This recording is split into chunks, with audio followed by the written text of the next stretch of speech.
Honestly, typically we don't have news to go through today, but I also was going to take off actually today, which might be something I start doing here and there on Sundays, where I just don't post a video.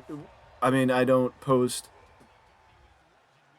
As you guys know, I do backlog videos, and basically, I backlog videos so I don't have to worry about posting videos every day because I put them on backlog, so it allows me to record a video, put it up a week, 2 weeks down the road, and not have to worry about posting a video every single day.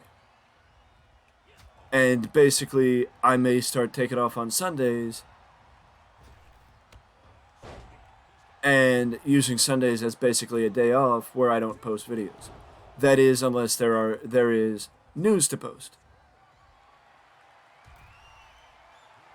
Which there is news to talk about today. Part of the news to talk about today is the fact that Kurt Angle was actually supposed to be one of the legends that helped with the draft, which, if you don't understand why legends appeared to announce the draft picks, basically it's something similar to what they do with the the NFL draft. They have, or actually the NHL draft as well, they have legends come in and announce the draft picks to help with keeping the fans' attention during the announcements, as it is, the people are happy to see the legends, yada yada yada, it gets them a good reaction, so on and so forth. But basically, Kurt Angle said that the reason why he turned down an appearance for the draft is because he was busy, he had other stuff going on that day, and he couldn't appear. It's disappointing because we always love seeing Kurt Angle. Odds are Kurt Angle would have appeared in favor of Shawn Michaels appearing on both shows. You would figure,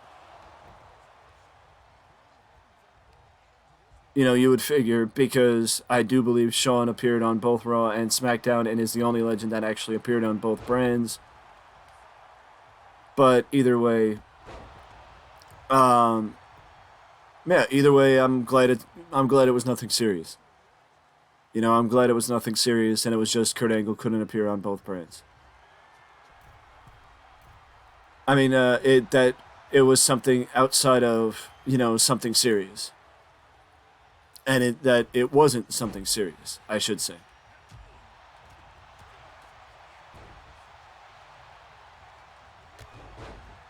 But if we shift gears to last night at Backlash, WWE was extremely impressed by what they saw from Bad Bunny and the effort that Bad Bunny put in with Damian Priest, even leading to some speculating that the match should have been main event, but it wasn't. The brawl between Cody and Brock Lesnar was the main event, which also was a spectacular match and a spectacular showing for the American Nightmare, which was exactly what he needed after losing to Roman Reigns at WrestleMania.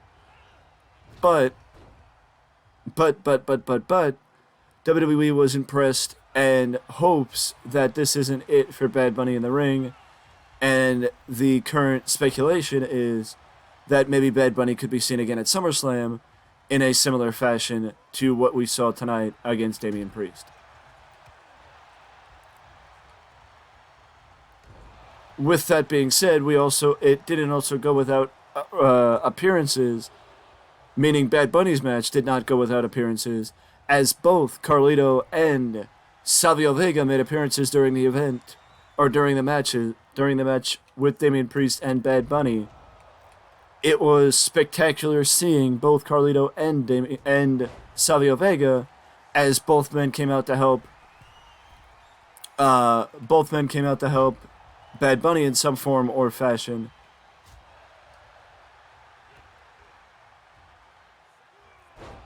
And of course, both men got spectacular reactions from the hometown audience, and in helping their fellow hometown native in Bad Bunny. It was just a spectacular moment for everybody involved.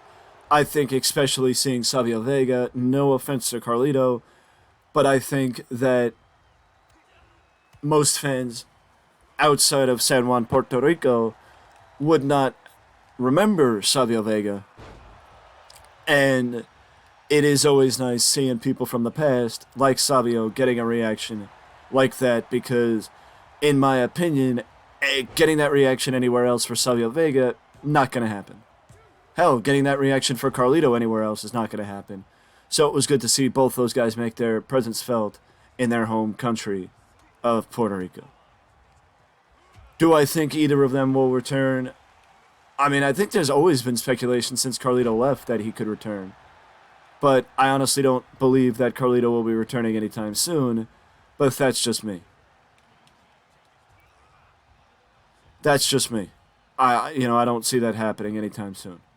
Speaking of somebody I don't see returning anytime soon, Matt Cardona. Matt Cardona apparently just finished with Impact Wrestling. He just finished up with Impact Wrestling and basically was on a handshake deal with Impact and wanted to sign a new handshake deal with Impact.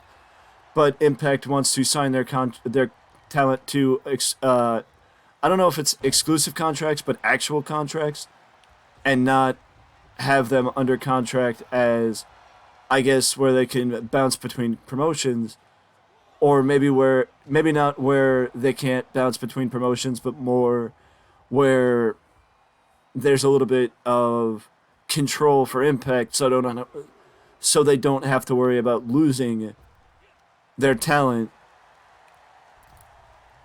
and that there's some sort of an agreement in place for Impact to have the advantage when it comes to keeping their talent. Basically, it was one person wanted a handshake deal, the other person wanted a more exclusive contract, or one side wanted one thing, the other side wanted the other thing, and they couldn't agree on which was which. So, unfortunately, Matt Cardona is done, at least for now, with Impact Wrestling. Do I think that Matt will be returning to WWE? I think at some point Matt Cardona will return to WWE. The fact of the matter is, though, I don't think that comes anytime soon because of the hiring freeze and because of the amount of times we've heard, because of the hiring freeze and because of the amount of times that we've heard, oh, this guy is supposed to come to WWE. Oh, well, he's not coming to WWE anytime soon because of the hiring freeze. Oh, that guy's supposed to come to WWE, but hiring freeze. Or that guy's supposed to come to WWE, but hiring freeze. You know what I mean? And we've heard it with Colby Carino, we've heard it with Tama Tonga, Jay White, Nick Aldis, Hikuleo. The list goes on and on and on at this point of people we've heard that are supposed to come to WWE but haven't because of the hiring freeze. So I think Matt Cardona, if people want to see Matt come back to WWE, which I think a number of people want to see Matt back in WWE as Matt Cardona because he has shown untapped potential on the indies and is a hot commodity on the indies. But the fact of the matter is, I don't think he's coming back to WWE anytime soon, and I also think that the only way him coming back to WWE would actually make sense is if he comes back to WWE as Matt Cardona. Even if he comes back as a toned down Matt Cardona where he's more WWE flavored, it would still be better than him being Zack Ryder again. And not being able to show that charisma and that entertainment ability that he shows on the indies. Or that ability that he's showing on the indies. Because the fact of the matter is, WWE would miss out on someone who could be a top star for the promotion if they choose to not allow him to show his potential. You know what I mean? And I think he would be better off staying on the indies because he even says he's making more money on the indies than he ever made in WWE. Which is crazy to a point, but it also makes sense. It's crazy to a point, but it also makes sense. And now we shift gears to AEW as Nigel McGuinness, wrestling legend Nigel McGuinness, is actually teasing the idea of potentially dusting off his boots and getting back in the ring, because he said on Twitter something to the effect of, "Uh-oh, if AEW sells out, I may have to dust off the boots and get back in the ring." I mean, I for one would love to see Nigel get back in the ring one more time if he can do it safely, and it's a multi-man match, because I was disappointed when Nigel had to retire. I was a big fan of Nigel McGuinness at the time, and I'm still a big fan of Nigel. I think that had Nigel not retired, he showed tremendous potential to be a potential world champion in a major company, whether it was TNA at the time or WWE. And it's a shame that it didn't work out that way. But would I love to see Nigel compete one more time in his home country at Wembley, in front of a sold-out crowd at Wembley? Abso-freaking-lutely. Abso-freaking-lutely. And now we shift over to an interesting bit of news, as I see both perspectives, but I just want to say that with the advent of the New Japan Strong Women's Championship at Resurgence, New Japan will crown the inaugural New Japan Strong Women's Champion on the 21st of May at Resurgence, with Mercedes Moné, Stephanie Vacour, Willow Nightingale, and Momo Kogo competing in a one-night tournament for the gold, where there are some fans and some critics that are wondering why New Japan would introduce a second women's championship in less than a year. Rocky Romero spoke to the Comedy Store Wrestling about this controversy, and he asked, why is New Japan, or he speaks on this controversy, and what he says is, this comes from Fightful. This excerpt comes from Fightful. It seems like everyone was complaining 2 years ago that there wasn't a championship. There wasn't even a division. Where is the representation? Now we've got two championships, one headline in Japan, now the Strong Women's Championship, and now the Strong Women's Championship. We're trying to give women that representation and give them a great place to show professional wrestling. I don't really understand where all the controversy is coming from. I understand where the controversy is coming from because they don't need two championships. Why can't they just take the IWGP Women's Championship and bring it to the American shows and have it on the American shows, instead of bringing in a new Women's Championship to have one on the American shows and one on the New Japan shows? I understand if both New Japan Strong and the New Japan shows exclusively are going to be exclusively different, but that means that none of the New Japan Strong titles should be competed for on New Japan exclusive programming. Meaning, if there's a show in Japan, the New Japan Strong World Tag Team title should not be on the line, and any other New Japan Strong championships should not be defended. Because if you're going to say that you have one, as he says, if you're going to say one headline in Japan and now the Strong Women's Championship, that means that the Strong Women's Championship should only be competed for on American shows and not in Japan. Because otherwise it defeats the purpose.